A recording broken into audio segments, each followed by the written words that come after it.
Shalom, pemirsa yang diberkati Tuhan. Bertemu kembali dalam seri pelajaran Sekolah Sabat. Sebelum kita mulai, mari kita berdoa. Bapa kami di sorga, terima kasih Tuhan kesempatan ini untuk mempelajari pelajaran Sekolah Sabat. Berkati pemirsa yang sedang menyaksikan akan pelajaran ini, kiranya Roh Kudus akan berbicara dan menuntun kami kepada seluruh kebenaran. Ampuni dosa kami Tuhan, di dalam nama Tuhan Yesus kami berdoa. Amin. Saudaraku, pelajaran Sekolah Sabat Selasa tanggal 21 Mei 2024 berjudul Penghakiman Telah Tiba. Kita bisa membacanya dalam Daniel pasal yang ke-7 ayat 9 dan 10, dan kita bisa bandingkan dengan Wahyu pasal 14 ayat 6 dan 7. Di dalam Daniel pasal ke-7 ayat 9 dan 10 berbunyi, "Sementara aku terus melihat bahwa tahta-tahta diletakkan, lalu duduklah yang lanjut usianya. Pakaiannya putih seperti salju, dan rambutnya bersih seperti bulu domba. Kursinya dari nyala api, dengan roda-rodanya dari api yang berkobar-kobar." Dan ayat yang ke-10 berkata, "Suatu sungai api timbul dan mengalir dari hadapannya. 1000 kali beribu-ribu melayani dia, dan selaksa kali berlaksa-laksa berdiri di hadapannya. Lalu duduklah majelis pengadilan, dan dibukalah kitab-kitab." Sedangkan dalam Wahyu pasal 14 ayat 6 dan 7 berbunyi, "Dan aku melihat seorang malaikat lain terbang di tengah-tengah langit, dan padanya ada Injil yang kekal untuk diberitakan kepada mereka yang diam di atas bumi, dan kepada semua bangsa dan suku dan bahasa dan kaum." Dan ayat yang ke-7 berkata, "Dan ia berseru dengan suara nyaring, 'Takutlah akan Allah dan muliakanlah Dia, karena telah tiba saat penghakimannya. Dan sembahlah Dia yang telah menjadikan langit dan bumi dan laut dan semua mata air.'" Pertanyaannya adalah, apakah kesamaan di antara kedua ayat yang kita barusan bacakan ini? Saudaraku, penghakiman adalah tema yang menonjol di seluruh kitab suci. Karena Allah akan membawa setiap perbuatan ke pengadilan yang berlaku atas segala sesuatu yang tersembunyi, entah itu baik, entah itu jahat. Ini tertulis dalam Pengkhotbah pasal 12 ayat yang ke-14.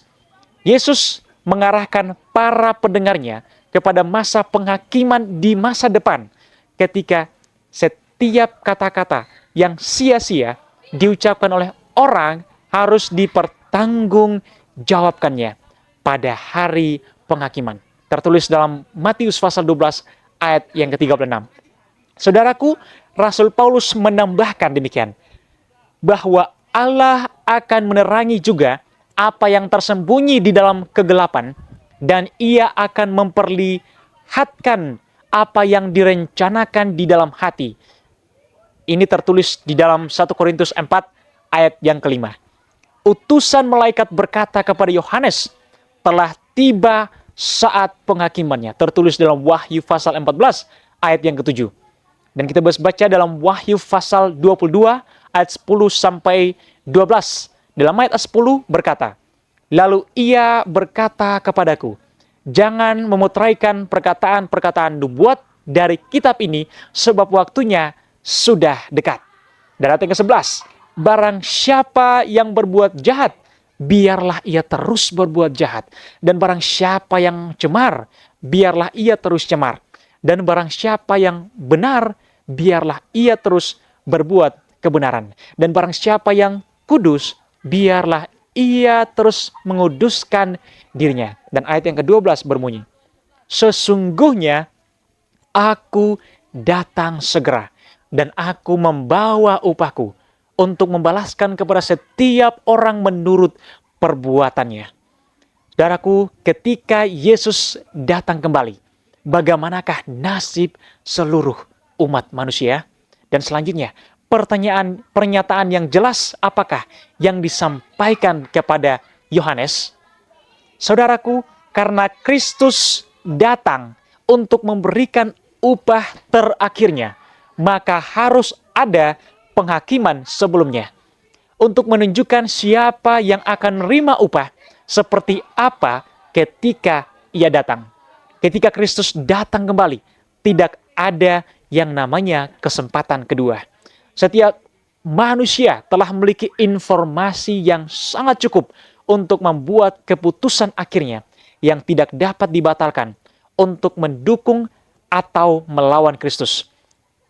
Mari kita baca dalam Matius pasal yang ke-25 ayat 1-13. Dalam ayat yang pertama berbunyi, pada waktu itu hal kerajaan sorga seumpama 10 gadis yang mengambil pelitanya dan pergi menyongsong mempelai laki-laki.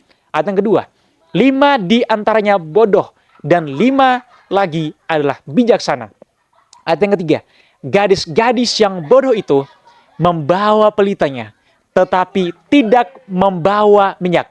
Dan ayat yang keempat berbunyi, sedangkan gadis-gadis yang bijaksana itu membawa pelitanya dan juga minyak dalam buli-buli mereka. Dan ayat yang kelima, tetapi karena mempelai itu lama tidak datang-datang juga, mengantuklah mereka semua lalu tertidur. Ayat yang keenam, waktu tengah malam terdengarlah suara orang berseru, mempelai datang, songsonglah dia.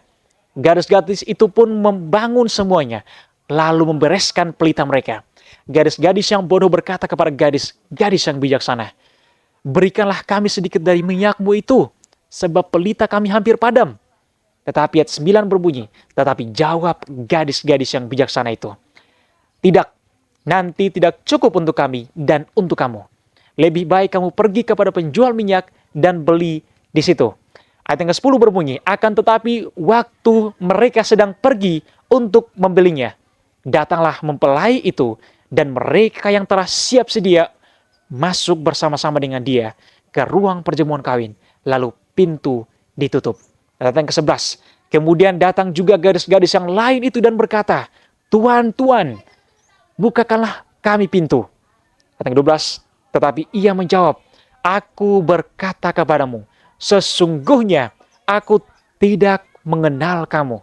Ayat yang ke-13, karena itu berjaga-jagalah, sebab kamu tidak tahu akan hari maupun akan saatnya.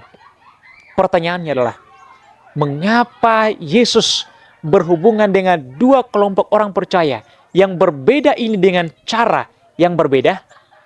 Saudaraku, bila mana pekerjaan pemeriksaan akan berakhir, bila mana mereka yang pada segala zaman mengaku pengikut-pengikut Kristus telah diperiksa dan diputuskan, maka tidak sampai saat itu berakhirlah masa percobaan dan pintu kasihan pun akan tertutuplah. Jadi dalam satu kalimat pendek, mereka yang telah siap sedia masuk bersama-sama dengan dia ke ruang perjamuan kawin, lalu pintu ditutup, kita dibawa melalui pelayanan terakhir juru selamat kepada waktu bila mana pekerjaan besar penyelamatan manusia diselesaikan. Tertulis di dalam buku Ellen G. White yang berjudul Kemenangan Akhir, halaman 363. Saudaraku, kita tidak perlu takut akan penghakiman yang terjadi. Melalui Kristus, pengampunan adalah milik kita. Kebebasan dari rasa bersalah adalah milik kita. Kuasa untuk menjalani kehidupan yang saleh adalah milik saudara dan saya. Dan kemenangan akhir adalah milik kita juga.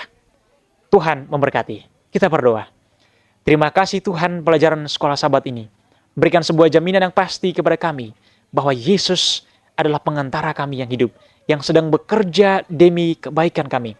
Tolong kami Tuhan, dan berkati pemirsa yang menyaksikan akan sekolah Sabat ini. Biarlah mereka juga merenungkan firman Tuhan ini. Dan kiranya mereka membutuhkan sesuatu Tuhan. Tuhan akan memenuhi kebutuhan mereka. Karena kami yakin dan percaya, Engkaulah Tuhan yang bekerja demi kebaikan kami. Ampuni dosa kami Tuhan. Di dalam nama Tuhan Yesus kami berdoa. Amin.